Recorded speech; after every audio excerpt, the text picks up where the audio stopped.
ఈరోజు morning July 1 వచ్చిన SGT question పేపర్లో కొన్ని బిట్స్ అనేది ఇది అరణ్య రోదన ప్రయోజనం లేనిదేంది, దక్షిణ కాశీ ద్వారం ఏంటి, వారగోర్ధం మస్తిష్కం మధ్యాముఖం మ్యాచింగ్ ఇచ్చారంట.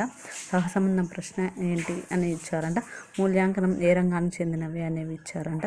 ద్వితీయ ఉపకరణానికి చెందినది ఏది, నానో నాళాలు కనుగొనండి. వార్షిక ప్రణాళిక యూనిట్ ప్లాన్ 6x² - x + 12 కారణాంగానికి చెందినది ఏది అని ఇచ్చారంట. 8 మార్క్స్కి 32 మార్క్స్కి భారత్వం ఏంటి అని ఇచ్చారంట. నిగమన పద్ధతి జ్ఞాపక శక్తి ఏంటి అని ఇచ్చారంట.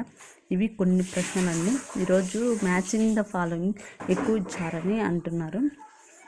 క్వశ్చన్ పేపర్ అయితే యావరేజ్గా ఉంది, అంత టఫ్గా లేదు, అంత ఈజీగా లేదు అని అన్నారు.